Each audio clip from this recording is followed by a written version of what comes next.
नमस्कार। स्वागत है आप लोगों का study for life YouTube channel में। आज हम जो अपभ्रंश का टॉपिक पढ़ाया था उसी का दूसरा पार्ट उसकी व्याकरणीय संरचना पर बात करेंगे। तो अपभ्रंश की व्याकरणीय संरचना, किसी भी चीज़ की व्याकरणीय संरचना जब भी आप निकालेंगे तो वही संज्ञा, सर्वनाम, विशेषण, क्रिया, वचन, लिंग, इन्हीं आधारों पर उसकी विशेषताएं क्लियर करेंगे। ये प्रश्न आपको लिखना है, अपभ्रंश की व्याकरणीय विशेषताएं बताइए, और आप टेलीग्राम पर पोस्ट कर दीजिएगा। डिस्क्रिप्शन बॉक्स में टेलीग्राम चैनल का लिंक दिया गया है, उसको ज्वाइन करके आप वहाँ पे आंसर दीजिएगा। आपकी कॉपी चेक होगी। थोड़ा बहुत सुबह की शाम की सुबह डिले हो सकती है, बाकी पर डे ही लगभग चेक की जाती है। तो व्याकरणीय संरचना पे पहले हम संज्ञा तथा कारक व्यवस्था पर बात कर लेते हैं। तो यहाँ पे अपभ्रंश में 3 तरह के प्रयोग देखने को मिलते हैं। आप लोग, मैं यहाँ भले पॉइंट में आपको एक फॉर्मेट समझा रही हूँ, आप जब भी लिखिएगा तो सेंटेंस कंप्लीट करिएगा। 3 तरह के प्रयोग देखने को मिलते हैं, जैसे किसी विभक्ति का प्रयोग नहीं, कहीं कहीं पर किसी भी विभक्ति का प्रयोग नहीं किया गया, जिसे निर्विभक्ति प्रयोग कहा जाता है। निर्विभक्ति प्रयोग, एक ही विभक्ति से कई कारकों का काम लिया जाता है। जैसे अपभ्रंश में ही प्रत्यय से कर्म, करण, संप्रदान, अपादान और अधिकरण कारकों का काम लिया जा सकता है। जैसे से, ने, के, में, ये जो भी शब्द लगने हैं वो सब ही लगाने से ही हो जाता है। राम ही केवल प्रेम प्यारा, राम ही मतलब राम को केवल प्रेम प्यारा है। इस तरह से ही का मतलब को हो गया, ऐसे ही प्रयोग हैं। वो रामचरितमानस की चौपाई है जो अवधि में है, लेकिन ऐसे प्रयोग आपको अपभ्रंश में मिलते हैं। सविभक्ति शब्दों का भी सरलीकरण हुआ है। जैसे स्वरांत को मैंने कल भी बताया था कि स्वरांत कर दिया गया। जो व्यंजनांत थे, जिनमें लास्ट में व्यंजन थे, उनको हटा के स्वरांत कर दिया गया। जैसे जगत को जग कर दिया गया। बताया था कि जब गा लिखा जाएगा तो ये आधा गा प्लस आ होगा, तब ये गा बनेगा, यानी कि इसमें स्वर मिला हुआ है, तब ये पूरा गा है, नहीं तो ये ऐसे होता। तो जगत को जग कर दिया गया, महान को महा कर दिया गया। जो व्यंजनांत थे उन्हें स्वरांत कर दिया गया, यानी कि जिनके अंत में व्यंजन हुआ करते थे उनके अंत में स्वर ला दिया गया। विभक्ति रूप संस्कृत में 8 थे, अपभ्रंश में 3 रह गए। जैसे कर्ता, कर्म और संबोधन को मिला के 1 हो गया, करण और अधिकरण को मिला के 1 हो गया, संप्रदान, अपादान और संबंध को मिलाकर 1 हो गया। इस तरह से 3 हो गए।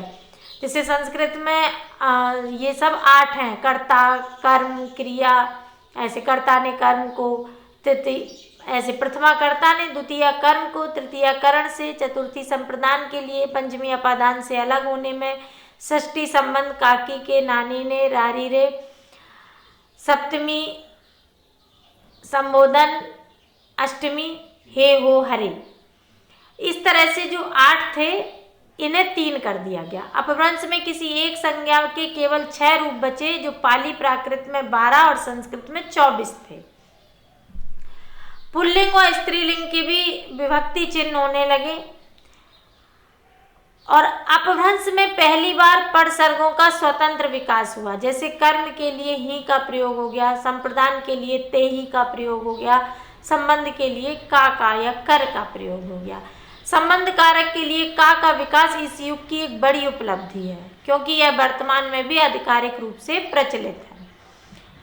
सर्वनाम देखिए, सर्वनाम में कुछ विकास होते हुए जो सीधे सीधे वर्तमान हिंदी तथा हिंदी की कुछ बोलियों से मिलते जुलते हैं, जैसे तुम्हें, तुम्हार, महार, ते आदि। अभी भी सर्वनाम कुछ ऐसे हैं जो जैसे अपभ्रंश में थे, सेम टू सेम अभी भी वैसे ही कुछ कुछ बोलियों में दिखाई दे जाते हैं। शुद्ध हिंदी में तो नहीं, पर तुम्हें तो शुद्ध हिंदी में भी आता है। विशेषण, इस काल की विशेष प्रवृत्ति संख्यावाचक विशेषणों के विकास की है। कई संख्याएं ठीक उसी रूप में विकसित हैं जिस रूप में आधुनिक हिंदी में मिलती हैं, यानी कि कुछ संख्याएं अपभ्रंश में उतनी विकसित हो गई थी कि उन्हें आज की हिंदी में भी वैसा ही लिखा जाता है, जैसे 10, 12, 13, 18, 30 ये आज भी एज इट इज ऐसे ही लिखे जाते हैं। क्रिया कोई विशेष परिवर्तन नहीं था, जैसे उठ उठ हो गया, बोल हो गया, देखत हो गया, चाखत हो गया, देखते को देखत, चाखते को चाखत, उठ को उठ, बोल को बोल, थोड़ा ही बहुत अंतर है, क्रिया में कोई विशेष परिवर्तन नहीं था।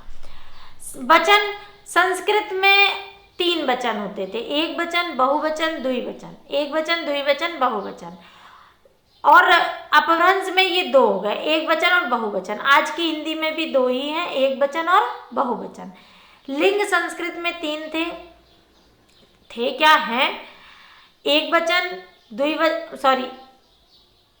स्त्रीलिंग, पुल्लिंग और नपुंसकलिंग, जबकि हिंदी में 2 ही हैं, स्त्रीलिंग और पुल्लिंग। अपभ्रंश में भी वही 2 हैं। काल 3 हैं, पहले भी थे, अभी भी है, वर्तमान काल, भूतकाल, भविष्य काल।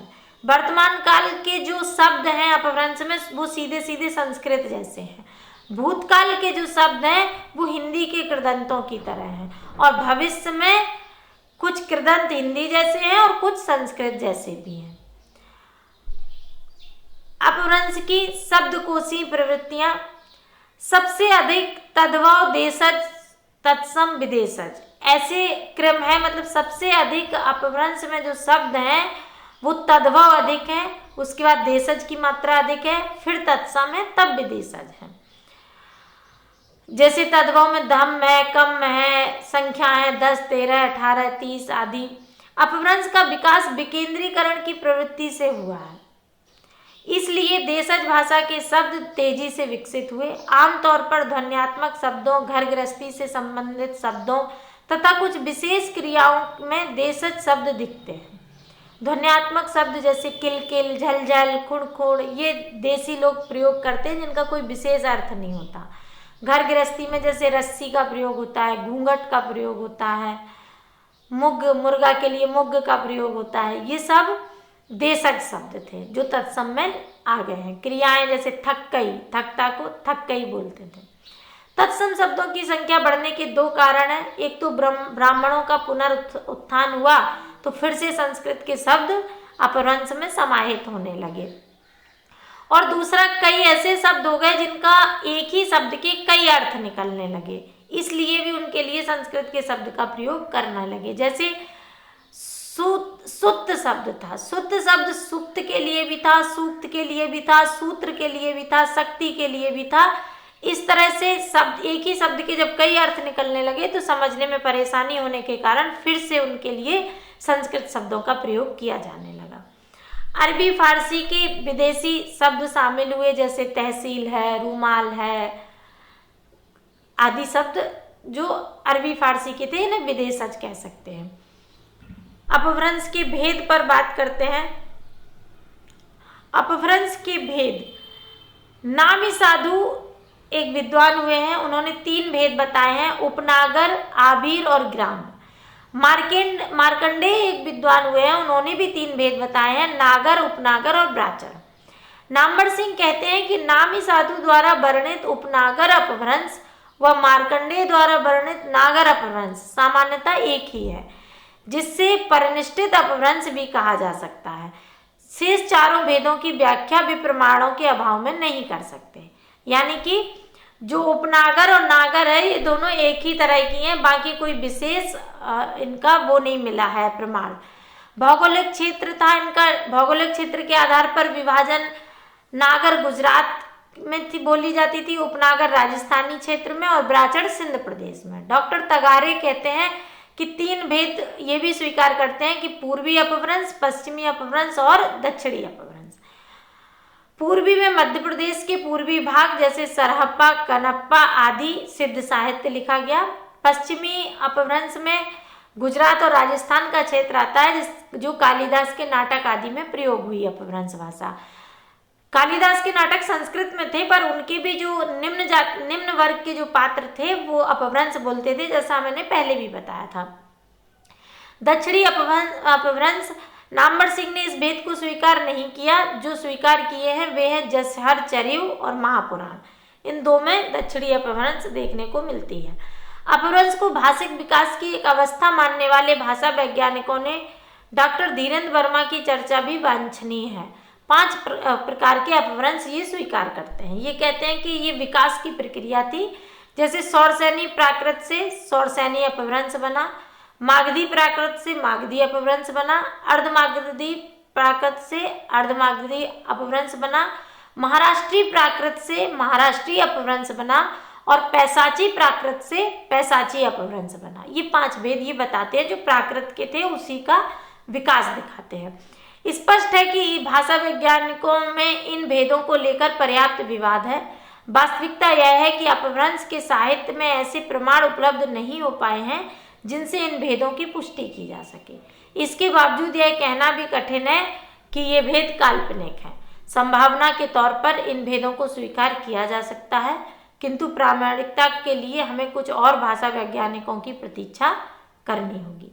इस आधार पर आप अपना आंसर कंप्लीट कीजिएगा। ये एक मॉडल आंसर था, आप इसको पूरा लिखिएगा।